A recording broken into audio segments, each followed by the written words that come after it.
Salut tout le monde et bienvenue dans cette vidéo. J'aime pas bien parler de matériel, mais ce coup-ci j'avais envie de vous parler de ma caméra, car elle n'est pas très réputée, voire même pas mal critiquée. On voit pas bien. Oh, pas du tout.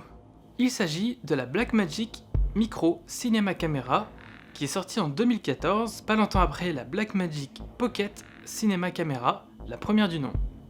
Alors c'est une caméra qui ne filme pas en 4K, son autonomie est assez limitée, son ergonomie est très mauvaise, elle fait beaucoup de bruit en basse lumière, elle a un tout petit capteur, puis de toute façon, on ne trouve même plus de carte SD qui soit compatible aujourd'hui. Mais alors pourquoi je vous en parle et pourquoi malgré tout, elle me plaît autant? Et je vais reprendre ces points un par un pour vous montrer de quoi elle est vraiment capable. Mais avant ça, je vais quand même vous donner quelques points positifs qu'elle a d'origine. Elle a une vraie sortie HDMI. Tous ceux qui utilisent du micro HDMI sur leur caméra le savent, ce sont des câbles qui sont très fragiles. La caméra possède aussi ce que Blackmagic appelle le port d'expansion.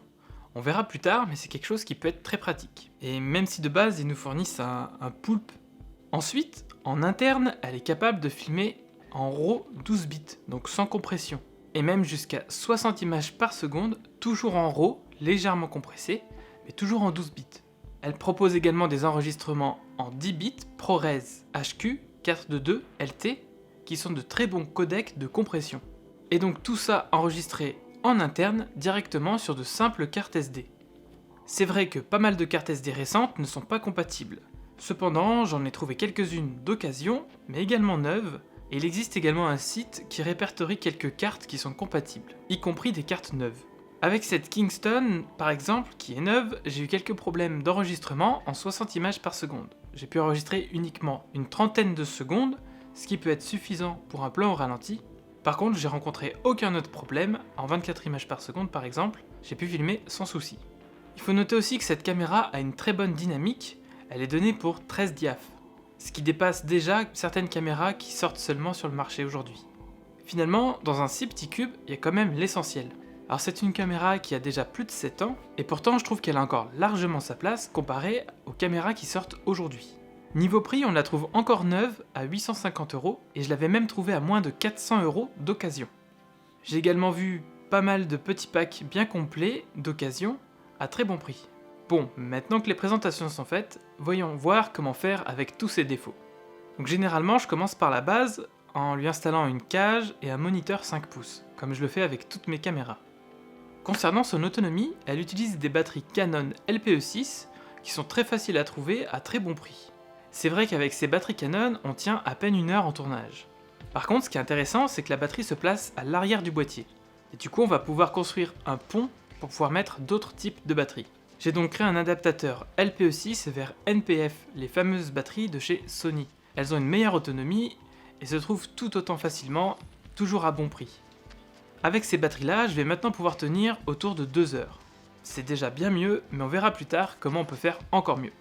Au niveau du capteur, je crois que c'est le plus important, j'ai changé l'OLPF. C'est un filtre passe-bas que j'ai mis directement devant le capteur. Il permet de modifier le spectre lumineux que le capteur va recevoir et de filtrer notamment les infrarouges. Beaucoup de caméras ne sont pas pourvues de ce type de filtre d'origine. Lorsqu'on a trop de pollution infrarouge, généralement on peut visser un filtre anti-infrarouge devant son objectif. Mais je parlerai pas ici de tous les avantages qu'il y a à mettre le filtre directement devant son capteur. Mais un point encore plus important, c'est qu'il va nous permettre de supprimer tous les artefacts, notamment le moiré. Avant d'installer l'OLPF, je vous avoue que j'étais vraiment mitigé sur cette caméra. Un jour j'étais vraiment surpris et content de la qualité que j'arrivais à obtenir avec. Le lendemain, je trouvais les images vraiment dégueulasses. Et ça, c'est notamment à cause de ce moiré et de ces artefacts qui vont être créés lorsque la caméra va filmer, par exemple, des textures. La caméra avait du mal à les gérer. On peut rattraper en post-production légèrement si le problème n'est pas trop prononcé. Par contre, dès que, par exemple, vous avez des branches, un tissu en particulier, je peux vous dire que c'est pas si évident que ça à supprimer. Mais ça, c'est pas un problème du capteur en soi. Mais du coup, c'est un problème qui peut être résolu, notamment grâce à ce type de filtre. Depuis que j'ai installé ce filtre, ça n'a plus rien à voir, même les couleurs, elles sont d'autant meilleures, sûrement parce que le filtre est un filtre anti-infrarouge, donc maintenant j'ai vraiment plus rien à dire, le moiré a complètement disparu, et l'image est vraiment belle dans toutes les conditions. Pour être honnête, on perd quand même légèrement en netteté, mais c'est pas vraiment grave, parce qu'on va pouvoir le retrouver très facilement en post-production. Mais je vous rassure, même sans, c'est pas du tout gênant.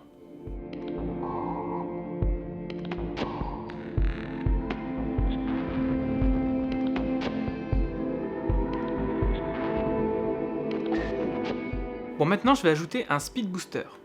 J'utilise le speed booster de chez Metabones qui a été construit spécialement pour les Blackmagic Pocket première génération. La Blackmagic Micro possède un capteur Super 16, mais avec mes optiques, je préfère utiliser des capteurs APS-C ou Super 35. Le Metabones Special BMPCC va multiplier par 0,58 le taux de réduction de notre capteur. C'est-à-dire que là, on va retrouver un champ de vision de 1,61 comparé aux 2,88 qu'il a d'origine. On se rapproche de l'APS-C ou du Super 35 qui ont un facteur d'agrandissement de 1,50. Et ça fait du bien de retrouver du grand angle dans ces objectifs. Neuf, ce Metabones coûte 730 €. Donc c'est plus cher que la caméra, mais j'avais pu le trouver à l'époque à 280 € d'occasion.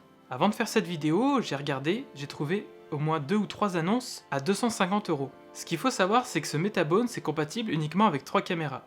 La Blackmagic Pocket première du nom, la Blackmagic Micro et la Blackmagic Micro Studio. Ces 3 caméras qui sont loin de faire le buzz. Du coup, ce Metabones est très dur à revendre au bon prix d'occasion. C'est pour ça qu'on peut le trouver pas trop cher. Ensuite, le port d'expansion. Ce port permet d'avoir pas mal d'options de navigation dans le menu sans passer par la caméra. Et c'est plutôt pas mal quand on voit comme c'est galère d'appuyer juste sur un bouton. L'avantage, c'est qu'on peut se fabriquer son propre dispositif. Je m'étais construit un petit boîtier avec quelques boutons qui me permettaient d'accéder au menu très facilement et de régler les options principales que j'avais besoin de régler régulièrement. Aujourd'hui, j'ai opté pour une autre solution avec une meilleure construction et qui me permet de brancher la caméra directement sur secteur. J'ai aussi 2 autres entrées qui vont me permettre notamment de brancher un bouton REC qui sera bien plus confortable que le bouton d'origine. Et j'en profite aussi pour installer une bonne poignée pour avoir une meilleure tenue, tout simplement. Vous m'avez peut-être vu venir avec le branchement sur secteur. En réalité, ça va me donner une nouvelle option d'alimentation de la caméra. Je peux maintenant brancher ma caméra sur un autre type de batterie, notamment des batteries V-Lock qui enverront du 12 volts. Pour attacher cette batterie, je rajoute des rails à la caméra et un plateau pour accueillir la V-Lock. Là comme ça, j'ai pas eu le temps de la tester dans des conditions de tournage professionnelles, mais je pense que je vais pouvoir tenir pas loin d'une journée entière de tournage avec une seule batterie. L'avantage aussi, c'est que je vais pouvoir alimenter directement mon moniteur. Ça permet d'éviter d'avoir 15 types de batteries et de chargeurs différents pour aller en prestation. Même si l'avantage de la caméra et de ce moniteur, c'est qu'elle pouvait avoir les mêmes batteries d'origine. Ça faisait quand même avoir 2 fois plus de batteries. Bon bah là comme ça c'est sympa, mais c'est plus la toute petite caméra du début. Mais à la limite c'est pas grave parce que y a aucun problème si on veut revenir sur une configuration plus petite, il suffit de tout redémonter et on peut très bien monter cette caméra sur un drone par exemple. C'est aussi l'avantage de ce système là, c'est qu'on peut avoir une caméra qui s'adapte à différentes situations. Parce qu'au final là comme ça reste une caméra qui est ultra modulaire, même si de base ça en donnait pas tellement l'impression. J'ai pas encore abordé le point de la 4K. Je l'ai déjà fait dans une vidéo précédente qui parlait de notre consommation concernant les caméras, mais je vais le rappeler ici. Les caméras grand public aujourd'hui, qui proposent de la 4K, ont une compression tellement forte que la qualité ne sera pas meilleure qu'une image en 1080p non compressée. Si par contre il y a un besoin pour un client en particulier d'avoir de la 4K, il n'y a pas de problème non plus, on peut très bien upscaler notre image sur Resolve grâce à un outil, l'outil qui s'appelle Superscale, qui va nous permettre de retrouver une image 4K. Et il n'y a pas de perte de qualité notable. Enfin, concernant la basse lumière, et après pas mal de tests, cette caméra garde beaucoup d'informations dans les ombres.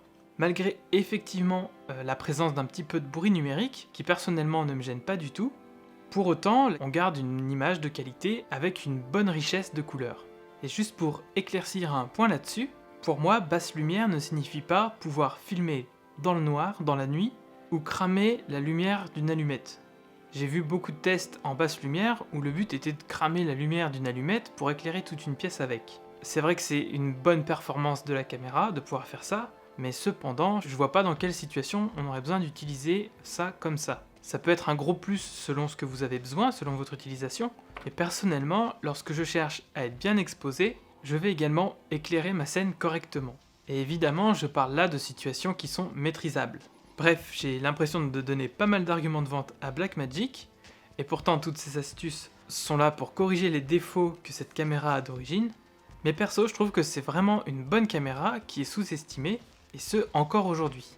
Malgré tout, vu l'engouement aujourd'hui pour les caméras de forme cubique, notamment avec la Red Komodo, Panasonic qui a sorti leur BGH1 ou les Zcam, et j'en oublie sûrement beaucoup, eh ben je serais pas surpris que Blackmagic nous propose une nouvelle version de sa micro cinéma caméra, qui ferait peut-être de la 4K voire de la 6K, pourquoi pas un capteur Super 35, et avec plus de framerate de disponible pour proposer plus d'options de ralenti, et aussi avec leur fameux B-RAW qui sera plus performant que le RAW DNG de cette micro. Mais honnêtement, même s'ils font ça, je pense que cette micro première génération a encore de beaux jours devant elle. On note également la sortie plus récente de la micro Studio, mais je vais pas en parler plus que ça parce que même si elle peut filmer en 4K, elle n'a pas d'enregistrement interne et elle n'a pas de log. Donc ça réduit un peu la dynamique du capteur, et c'est vraiment une caméra qui a été dessinée pour des conditions de studio ou en situation de broadcast.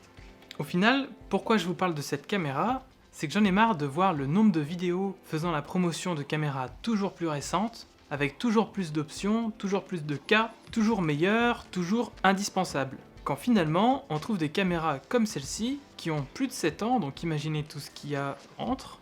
Je pense notamment au Sony FS700, même la FS5 et la FS7, les premières RED, qui étaient des bêtes, qui sont toujours des bêtes, et pourtant on les trouve pour pas grand chose aujourd'hui. Et donc on trouve des caméras comme celle-ci qui ont plus de 7 ans, et qui sont encore largement capables de concurrencer les caméras plus modernes. Ce qu'il faut pas oublier, c'est que la qualité d'une image passe d'abord par votre décor, votre lumière, vos objectifs, avant d'arriver sur votre capteur. Évidemment que cela va aussi dépendre de votre utilisation. Mais pour moi, en corpo ou en fiction, cette caméra est presque parfaite.